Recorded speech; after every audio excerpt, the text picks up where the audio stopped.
Welcome back to the woods.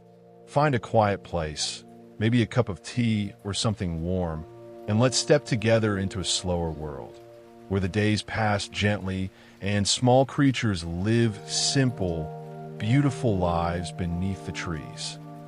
Beneath the green canopy, the morning light arrived shyly, slipping between the trunks of the beech trees and turning the frost silver along the edges of the path.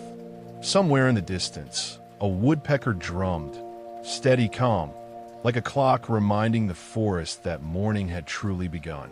Down by the bend in the stream, the otter stirred. His den was carved smooth from the bank, its walls lined with reeds and dried moss. And when he stepped outside, a faint puff of steam rose from his fur into the sharp, cold air. The world was still and pale, the kind of stillness that comes before the thaw, the first whisper of spring hiding beneath the ice. He sniffed the air and smiled. It smelled faintly of damp bark and something green just beginning to wake beneath the snow. The water in the stream still moved, narrow and dark between sheets of white. The otter stretched, rolled his shoulders, and decided that today would be a good day for work. The bridge near the bend, a small plank crossing that he and the mole had built last autumn, had begun to sag under the weight of snow and time. It would need mending before the thaw came, where the current would take it away entirely. He gathered his tools, a small hammer, a coil of twine, and a pouch of nails wrapped in cloth, and tucked them into his satchel. Before he set off, he paused at the entrance to his den, listening. The forest murmured faintly.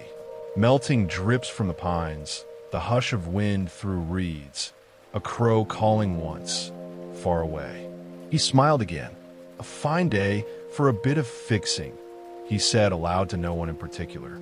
The walk to the bridge took him along the water's edge, where the ice crackled faintly beneath his paws. In places, the snow had melted enough to show green shoots, trembling in the cold light. The sun climbed slowly, pale and weak, but warm enough to make the air shimmer faintly above the stream.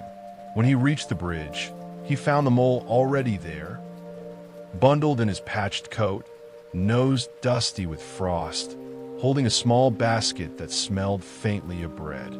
"Thought you'd be along," said the mole, smiling in his shy, round way. "Brought something for when we stop." The otter grinned. "You think of everything." Together, they examined the bridge. The planks were still sturdy, but a few had come loose, and the supports leaned slightly to one side. The otter knelt to check the nails while the mole brushed away snow with a bit of burlap. They worked in easy silence for a time, the sounds of their tools mingling with the steady whisper of stream. When the otter needed a nail, the mole passed it without a word. When the mole's paws grew cold, the otter nudged the basket closer to him. By midday, the bridge stood straight again, its boards tight and clean. The otter leaned against the railing, satisfied, while the mole opened the basket. Inside were 2 thick slices of nut bread and a small jar of plum jam. They sat on the bridge and ate, the sun warming their backs, the air full of melting snow and soft wind. The jam tasted bright and sweet against the nutty bread. "Do you ever think," the mole said after a while, "that the forest feels different each year, even when it looks the same?" The otter chewed thoughtfully. "I think we change just enough to notice what we missed before." The mole nodded. "I like that." They stayed until the light began to fade, not because the work demanded it, but because it felt wrong to leave too soon. The otter skipped a small stone across the water, watching it bounce 3 times before sinking. The sound echoed faintly, then vanished. When they finally packed their things, the mole pressed the last bit of bread into the otter's paw. "For later," he said. The otter smiled. "You always think ahead." "Someone has to," replied the mole. "You'd forget your own dinner if the river distracted you." They parted at the fork in the path, the otter heading downstream and the mole disappearing toward the hill. The lights softened to gold, and the air smelled faintly of damp soil. that first promise of Earth waking beneath the frost. Back in his den, the otter built a fire and ate the last of the bread, dipping it into warm tea. Outside, the stream murmured and the world glowed faintly through the thin ice. It was the sort of day that passed quietly but left a mark, small, steady, and kind. The thaw came slowly, as though afraid to startle the world awake. Each morning, the ice retreated a little more, curling back from the edges of the brook and dripping into clear pools. The snow grew patchy, the earth dark and rich where it showed through. The otter spent his days watching the change. He liked the rhythm of it, how the air seemed to hum differently, how the light carried a faint warmth again. He would sit on the smooth stone by the water, paws folded, tail trailing in the shallows, just listening to the small, secret sounds of things coming alive again. One morning, as he sat there, the badger appeared along the far bank, trudging slowly with a bundle of twigs under his arm. The otter waved, and the badger crossed at the bridge, the planks creaking softly beneath his weight. "Making ready for the first fire outside," said the badger. "The kind you sit beside while the sun's still up." "Seems early," said the otter, smiling. "It always seems early until it doesn't." They walked together along the water's edge, talking about small things, the blackbird's return, the tracks near the old oak, the feel of the soil thawing beneath their feet. When they reached a small clearing, the badger set down his bundle. "Here," he said, "this is where I'll build it." The otter helped him arrange the twigs in a tidy circle, stacking them carefully, dry bark at the base. When the badger struck his flint, the spark caught quickly, and soon a soft flame curled upward, orange and gentle. They sat beside it, the warmth subtle but welcome. The air smelled faintly of smoke and wet earth. The badger opened a small tin. "Tea," he said, and he rummaged through his coat pocket. "Cheese, wrapped in cloth. Found it tucked behind a jar of pickles I've forgotten." The otter laughed. "You and your surprises." They brewed the tea in a small pot balanced over the fire. The cheese was sharp and soft, perfect with a crust of bread the otter had brought. They ate slowly, the forest alive with small movements, a bird shifting, water running, branches dripping. After a while, the badger leaned back with a sigh. "Do you ever think," he said, "how lucky we are to live where the seasons don't rush?" The otter looked at the smoke rising into the pale blue sky. "I think about it every day." They stayed until the fire burned low, then scattered the ashes and covered them with soil.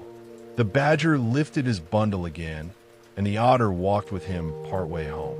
The path wound through the trees, dappled now with sunlight that flickered through new leaves. When they parted, the otter felt lighter, as though the fire's warmth had followed him into his chest. That evening, he sat again by the stream.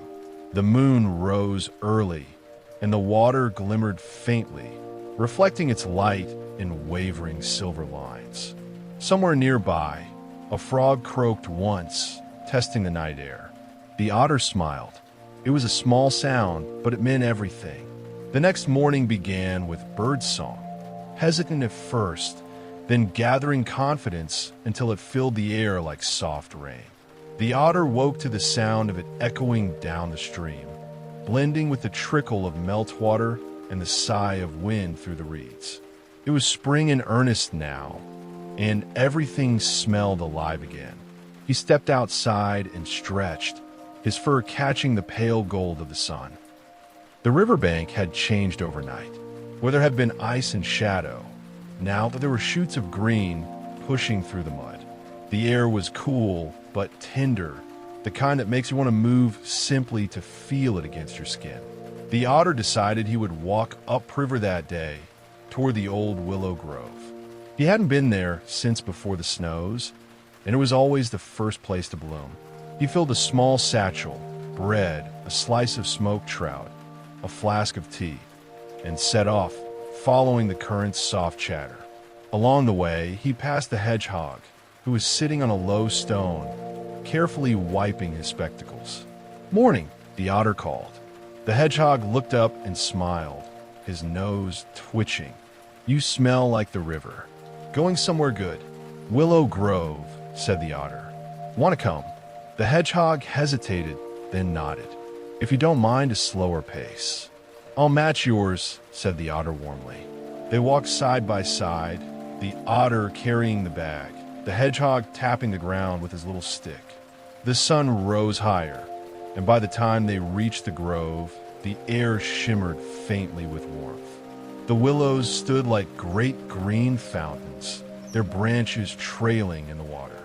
Beneath them, the ground was soft and dappled with sunlight. The otter laid down his satchel, and they sat in the grass, watching the current swirl lazily between the roots. "It's strange," said the hedgehog after a while. "I always think I remember this place, but when I see it again, it feels new." "That's how spring works," said the otter. "It makes everything you've already known feel like a first meeting." The hedgehog smiled. "I like that." They shared the food, bread thick with butter, a bit of trout, the tea warm and fragrant with mint. Bees hummed low among the catkins, and a dragonfly hovered near the surface of a stream, wings catching the light. After eating, the hedgehog dozed in the sun while the otter skimmed pebbles across the water. The sound, soft skipping, then gone, felt like part of the forest breathing. When the hedgehog woke, he looked toward the far side of the grove. "The flowers will open soon," he said. "We should come again when they do." "We will," promised the otter. They stayed until the light began to fade and the air grew cool again. As they walked home, the forest glowed faintly green in the evening sun, the first fireflies flickering between the roots. Back at the fork in the path, the hedgehog turned toward his burrow. "Good day," he said softly. "Good day indeed," the otter replied. He watched the hedgehog go, then continued downstream, the sound of birds still singing above the steady murmur of water. It was the kind of day that didn't ask to be remembered, but would be quietly always. By the end of the week, the forest had changed entirely. The snow was gone, the soil rich and damp, the trees unfurling their leaves in shades of tender green. Everywhere, life stirred. Frogs along the brook, insects glinting in the sunlight, the air alive with a hum that never quite stopped. The otter spent the morning cleaning his den. He polished his driftwood shelves, folded his spare blankets, and swept the last of the winter dust out the door. When he finished, the space smelled faintly of soap and river reed. He opened the window, letting in the bright scent of the season. In the afternoon, he decided to visit the mouse. She lived in a little hollow beneath the roots of an elm tree, where the ground stayed cool and soft. She was known for her cooking. No one else in the forest could turn simple things into such wonders. The otter found her outside, sitting on a small stone stool, grinding herbs in a wooden bowl. The smell drifted through the air, rosemary, thyme, and something sweet he couldn't name. "Smells like spring itself," he said, smiling. The mouse looked up and beamed. "You're just in time. I was about to make supper. What's on the menu?" "Root stew with greens," she said, "and bread baked with hazelnut flour." "You'll stay? I'd be a fool not." The mouse laughed softly and went back to her work. The otter helped gather water from the brook, then chopped a handful of young nettles. Together they worked easily, without hurry, the rhythm of small tasks steady and comforting. By the time the stew was done, the air outside had begun to cool. They ate by the open window, the light golden and soft, the smell of herbs thick in the room. The stew was simple, earthy, sweet, and full of warmth. "This," said the otter between mouthfuls, "tastes like sunlight and patience." The mouse chuckled. "That's the secret. You have to wait for both." When they'd finished eating, they sat with their tea, watching the dusk settle. The woods were full of evening sounds, the hum of insects, the croak of frogs, the faint rush of wings overhead. "You'll come again when the berries ripen," said the mouse. "I wouldn't miss it," replied the otter. He left as the first stars appeared, the path glowing faintly under their light. The air was cool, the earth damp beneath his paws, and every breath seemed full of promise. At the riverbank, he paused and looked at the reflection of the sky on the water. It rippled gently, soft and blue, carrying the last golden traces of daylight away. The otter stood there a long time, the world quiet around him, and thought how every season had its music, and how spring song was always the gentlest, because it was sung by things that had just remembered how to live again. The mornings grew softer as the days passed, the air full of the hum of bees and the faint spice of flowering nettles. By the time the sun climbed over the eastern ridge, the forest was already awake, squirrels rustling in the canopy, blackbirds calling from the hedgerows, and the faint, rhythmic drip of dew falling from leaf to leaf. The hedgehog was the first to stir that day. His burrow, tucked neatly beneath a mossy oak root, was cool and earthy, but he woke feeling the warmth creeping in. He stretched, rubbed his eyes, and decided to begin tidying the garden patch behind his home, a modest square of soil where mint, carrots, and a few hardy onions grew. When he stepped outside, the smell of the forest washed over him. Damp soil, new leaves, and the faint sweetness of clover. He fetched his small trowel and began to work, humming as he turned the earth. Not long after, the squirrel arrived, carrying a basket slung over one shoulder. "Morning," she called, her voice bright and brisk. "I thought I'd see how your mint fared through the frost." The hedgehog looked up and smiled. Better than expected. The roots held fast. The squirrel crouched beside him, touching the edge of a mint leaf. "You're right. Strong scent, too.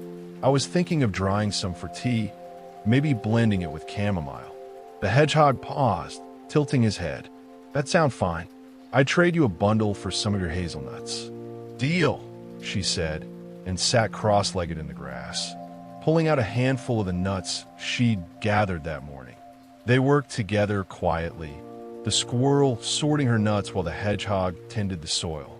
Bees drifted lazily around them, and the wind carried the low murmur of the river beyond the trees.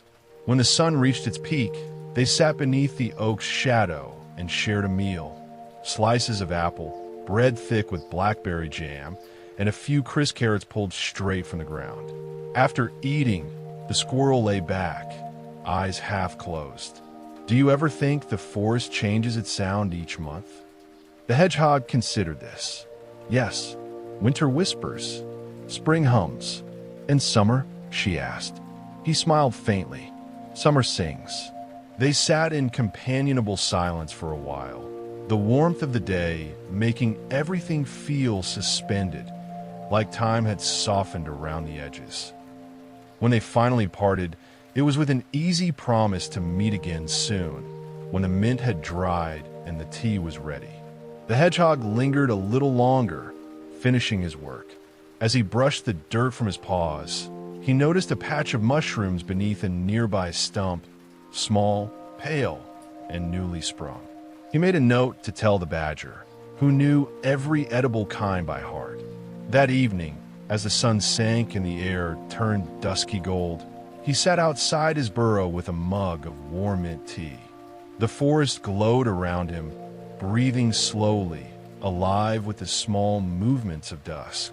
It was a good day, quiet, honest work, and gentle company. The kind of day, he thought, that would stay with him even when the leaves turned again. The next day dawned overcast, the sky a wash of pale gray and soft silver light. Rain was coming, the otter could smell it in the air. He stood by the riverbank, watching the clouds drift over the hills, and felt a low thrill of contentment. Rainy days suited him. The world became quieter, the forest sounds muffled and secret. He spent the morning setting his nets along the shallows, working methodically, his movements smooth and practiced. The water was cold around his paws, but he didn't mind. It woke his senses. Once everything was in place, he sat on a smooth rock to wait, pulling a small loaf from his pack and slicing it with a river stone. He ate slowly, listening to the distant rumble of thunder. Soon the rain began, a fine, misting drizzle at first, then steadier, the drops thick and silver on the water surface. The otter pulled his cloak tighter and smiled. Across the stream, he spotted the badger trudging along the path, carrying a bundle under one arm. Out in this weather, the otter called.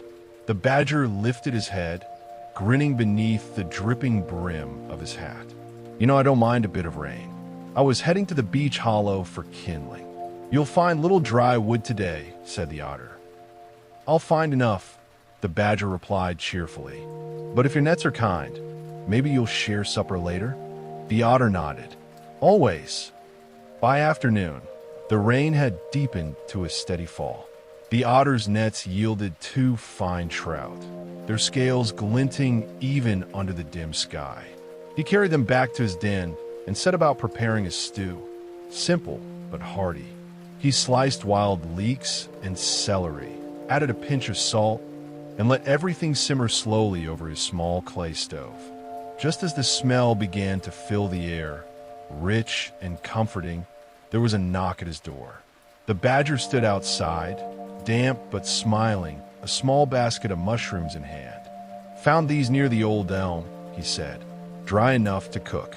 Perfect timing, said the otter, ushering him in. Come warm yourself. They ate together, the sound of rain pattering softly above them, the stew thick and fragrant. The mushrooms added a deep, earthy note, and the otter served it with slices of crusty bread. Between mouthfuls, they talked about the forest, how the rabbit's warren had expanded, how the first ducklings had appeared on the pond, how the fox had taken to sleeping near the fern patch again. It was small talk, but the kind that made the world feel whole and well kept. When the bowls were empty, the otter poured tea, and they sat watching the river through the small round window. The water had risen with the rain, carrying twigs and petals downstream in slow procession. It'll be clear again tomorrow, the badger said quietly. The otter nodded, and everything will smell new again. They didn't speak much after that. The rain's rhythm was enough, a soft, steady song that lulled them into peaceful silence. Outside, the forest glistened. Every leaf, every stone, every blade of grass shone as if newly made. And deep within that quiet, the 2 friends sat side by side, content not to change a thing. By dawn the next morning, the clouds had thinned to wisps, drifting like smoke across a pale blue sky. The rain had passed in the night, leaving behind a world washed clean. Every leaf sparkled, every blade of grass bowed beneath tiny pearls of water. The air was crisp and sweet, and the earth smelled a promise. The otter woke early. He always did after rain. There was something about the silence that followed a storm, the soft, reverent hush, as if the whole forest was catching its breath. He stepped outside his den and inhaled deeply. Mist hovered above the river, swirling lazily, and the ground squelched under his paws. He set about checking his nets. The river ran high but calm, the current strong and sure. The nets held firm, and in one he found a fine trout, fat and silver, its scales catching the early light. He lifted it carefully, admiring the way the world reflected off its skin, then released it back into the current. Not every catch, he believed, needed keeping.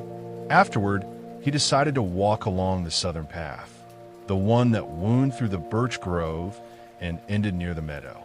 The forest there always changed fastest after rain. The path was soft and littered with petals fallen from the early blossoms.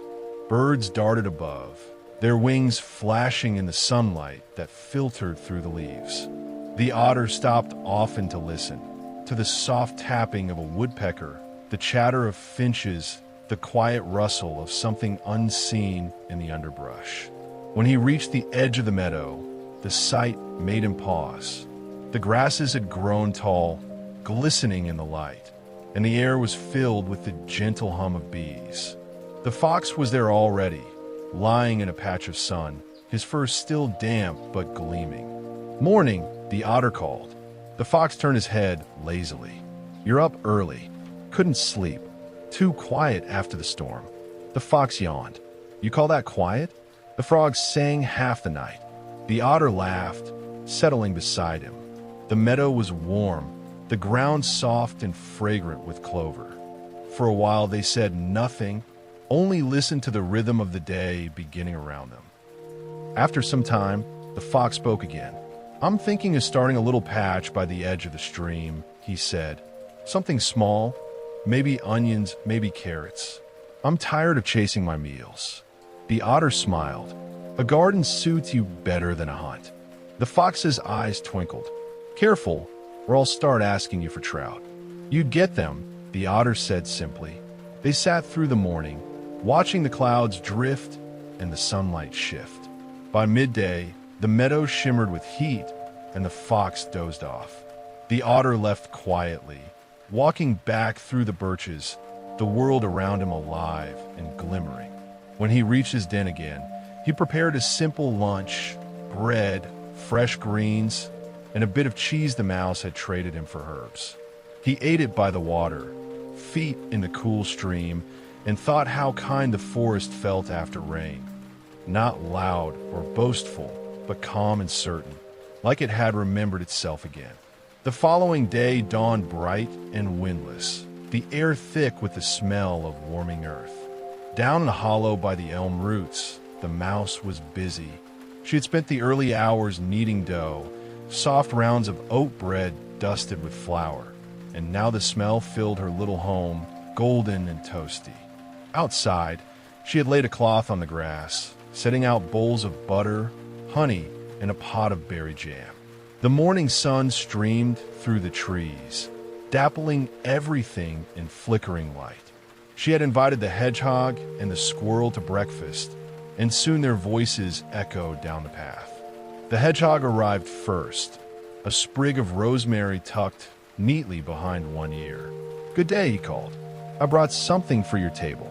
He held up a small jar of pickled onions. "Perfect," said the mouse, smiling. "We'll have those with the bread." Moments later came the squirrel carrying a small tin. "Hazelnut spread," she said proudly. "I've been experimenting." "Then we'll be feasting," said the mouse. They sat together beneath the elm, plates piled high, the forest buzzing gently around them. The bread was still warm, the butter soft enough to spread in glistening ribbons. Bees hummed in the clover nearby, and the sound of the brook was a steady, peaceful murmur. "This," said the hedgehog between bites, "is the best sort of morning. Nothing to fix, nothing to mend. Just food and company." The squirrel nodded. "And sunshine." They lingered long after eating, talking about their gardens, what had sprouted, what hadn't, what they hoped would. The hedgehog spoke proudly of his mint patch, the mouse of her chamomile, the squirrel of her hazelnut trees that were just beginning to bloom. At one point, a butterfly landed on a mouse's paw. She froze, smiling faintly, as the others watched in silence. It sat there for a few seconds, wings like pale gold glass, before fluttering away into the bright air. "Everything feels softer today," said the hedgehog quietly. "Even the sunlight." "It's the air," said the mouse. "It's holding summer already." They stayed until the shadows began to stretch, and then one by one they gathered their things. The squirrel climbed the hill toward her tree home. The hedgehog trundled back along the moss path, and the mouse began washing her dishes in the stream. By the time the first crickets started to sing, the forest had grown still again. The mouse dried her paws and looked out toward the meadow, where the tall grasses swayed in slow waves. She felt a quiet fullness, not of food, but of peace. The sort of feeling that stays long after the plates are cleared in the day has folded itself into dusk. Inside her little home, the air still smelled faintly of bread and herbs. She lit her lantern, set out a cup of warm milk, and watched the light move softly across the walls. Outside, the wind rose gently, brushing through the trees like a sigh. The mouse listened until the sounds blurred into the comfort of night, and then she slept. The forest breathing around her alive, patient, and endlessly kind. The days lengthened quietly, the forest unfolding itself in shades of deep green and gold. By early morning, sunlight filtered through the canopy like warm honey, and the air shimmered faintly with the hum of insects. Every path smelled of flowers and grass warmed by the sun. Every sound, the creak of branches, the slow rhythm of the river, seemed softer, slower, as if the forest were stretching after a long rest. The badger was up before dawn that day. He liked to begin his work early, when the light was still cool and the dew clung to the grass. His burrow, carved into a low hillside, opened onto a narrow trail lined with ferns and wood sorrel. Beyond that, the trees gave way to a clearing where his woodpile stood, neatly stacked, each log cut and split to the same length. He carried his axe with careful ease, the handle worn smooth by years of use. The smell of the wood, damp oak and pine resin, clung to the air. As he worked, the sound of the axe echoed softly through the trees, steady and rhythmic, like a heartbeat. By the time the sun had fully risen, the badger had finished his chopping. He wiped his brow, took a sip from his tin flask of cool water, and stood back to admire the pile. "Good morning," came a voice from down the path. The badger turned to see the hedgehog approaching, a basket swinging from one paw. "Morning yourself," said the badger cheerfully. "You're up early." The hedgehog nodded.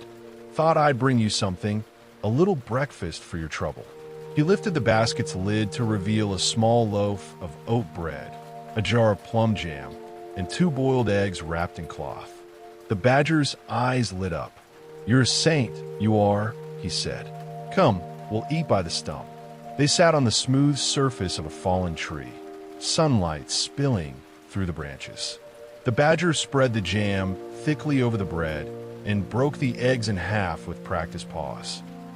The smell of breakfast mingled with that of the forest, warm sap, green leaves, and the faint musk of moss.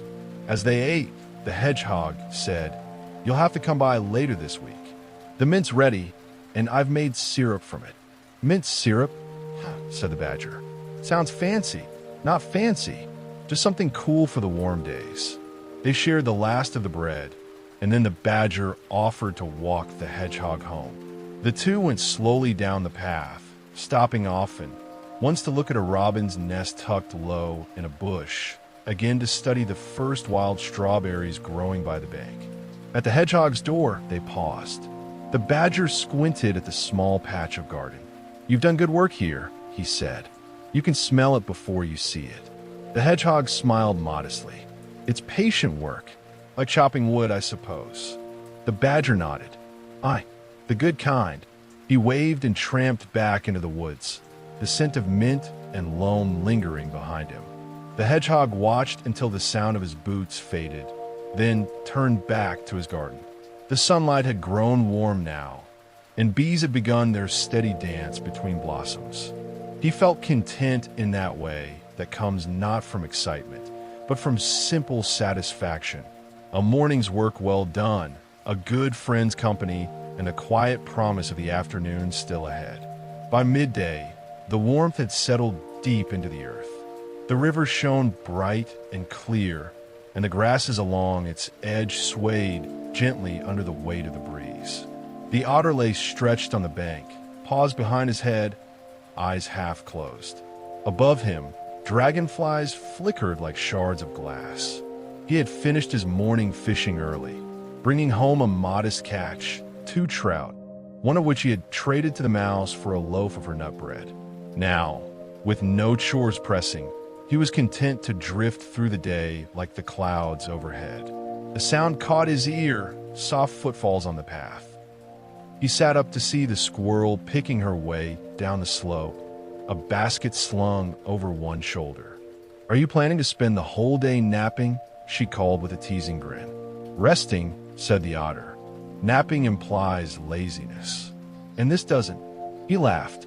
"Come sit, then. Enjoy my industrious rest." The squirrel chuckled and lowered herself onto the grass beside him. Her basket gave off a faint, sweet smell. The otter leaned closer. "What's that you've got?" "Wild berries," she said. "Blackcurrants and early raspberries.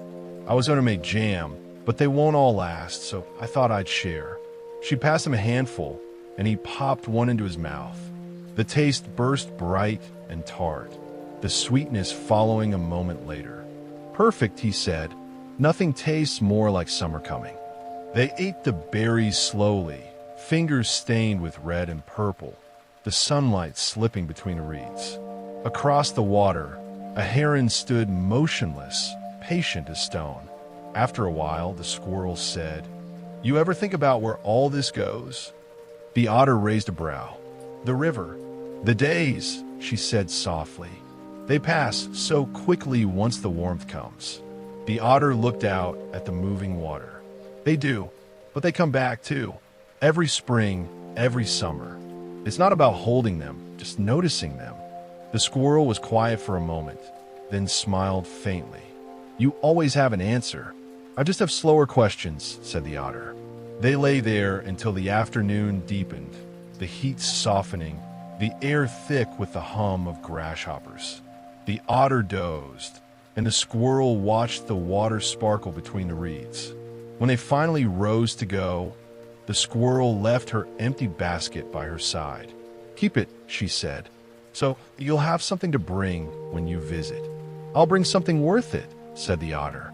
The squirrel smiled and disappeared among the trees, her tail catching the last of the sunlight.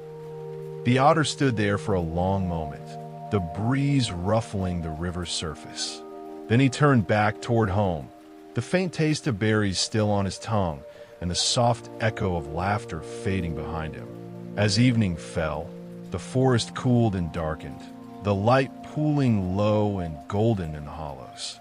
The otter lit his lamp, set the basket on his shelf, and sat by the window to watch the night come in. The world outside was quiet. Only the slow current of the river, the song of a night bird, and the steady pulse of his own contentment. He thought of how the forest lived not in grand moments, but in the small ones, bread shared, rain fallen, sun returned. And when he finally lay down, the scent of the river and the faint sweetness of berries still clung to the air, gentle reminders that life, at its simplest, was already more than enough. The forest had settled fully into summer now. Days passed in slow ripples of warmth, mornings hazy with dew, afternoons shimmering with heat, and evenings soft as silk. Everything had grown thick and green. Ferns unfurled in lazy spirals. The trees hummed with insects, and the air smelled faintly of clover and sun-warmed bark. Down by the brook, the mouse was gathering watercress. The cool shallows tickled her paws as she reached among the stones, pulling up the crisp stems and laying them in her basket.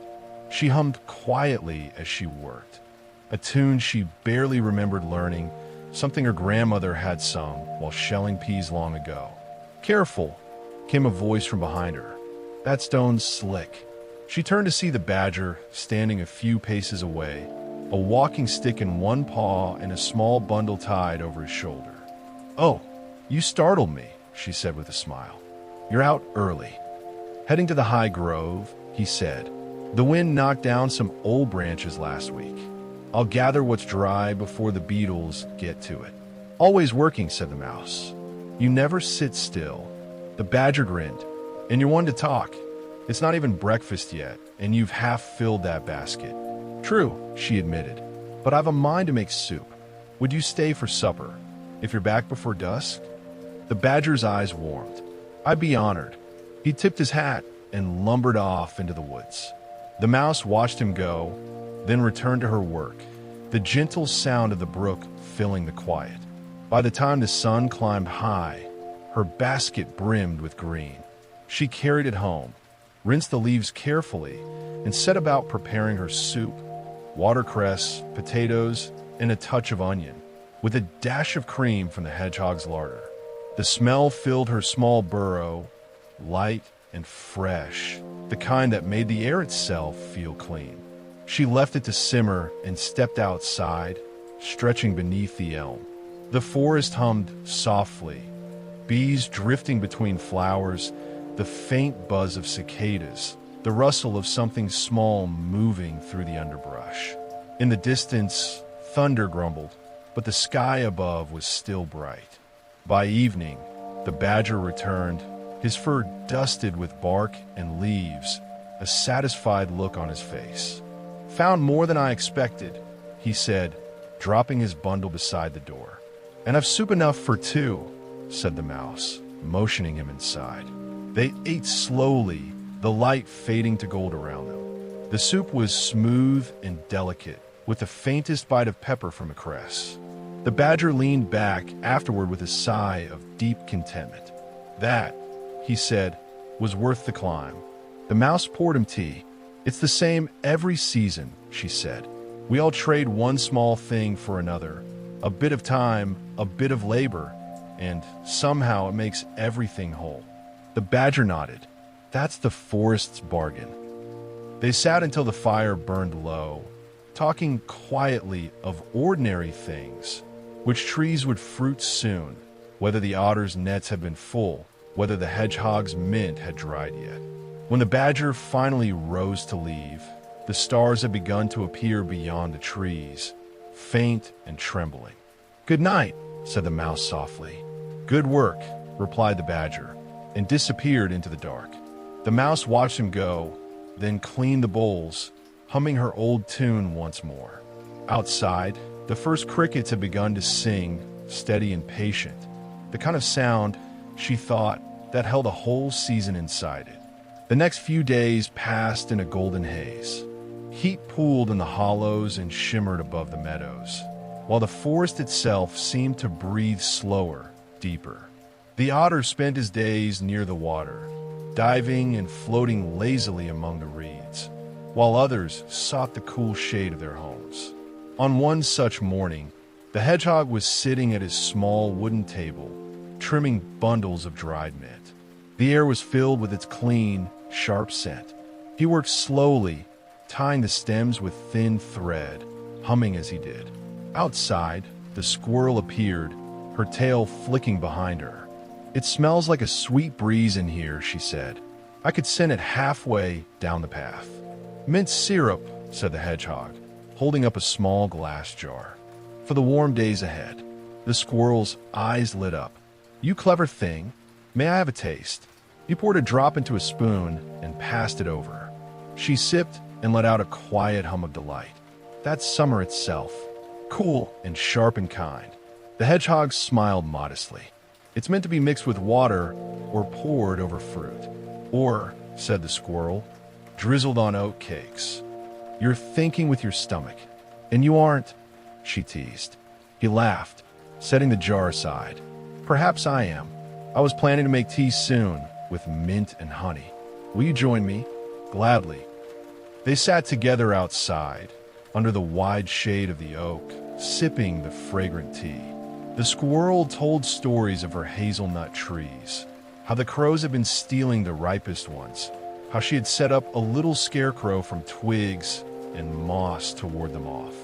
The hedgehog listened, smiling quietly. At one point, the fox appeared, drawn by the scent of honey. "I smelled something splendid," he said, slipping from the ferns with his usual smoothness. The squirrel rolled her eyes. "You always arrive when the tea's ready." "And yet," said the fox, settling down gracefully, "you never seem to mind." The hedgehog poured him a cup without protest. They sat together, the three of them, watching the sunlight shift through the leaves.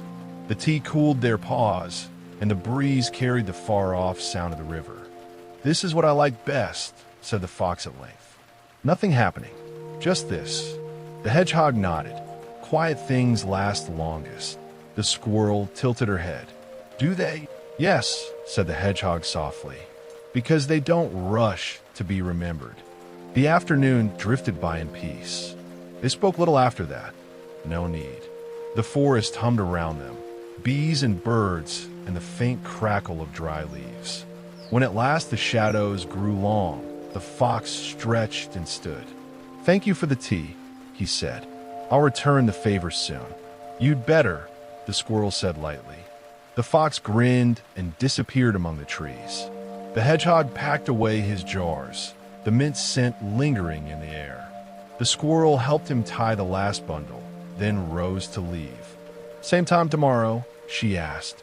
He smiled. "If the sun agrees." When she was gone, the hedgehog stood for a while beneath the oak, watching the sky turn to amber. The day was ending the way the best ones did, slowly, without ceremony, the air full of warmth and gratitude. He went inside, placed the mint syrup on the shelf, and sat by his small window as the forest deepened into twilight. Somewhere an owl called, its voice low and distant. The hedgehog blew out his lamp, the room filling with the soft silver of moonlight, and thought that perhaps quiet things didn't just last longest, they mattered most. The end. Thank you for wandering through the woods with me. If you'd like to return for more quiet stories and soft moments, don't forget to follow the trail back. Like, subscribe, and I'll meet you again under the green canopy soon.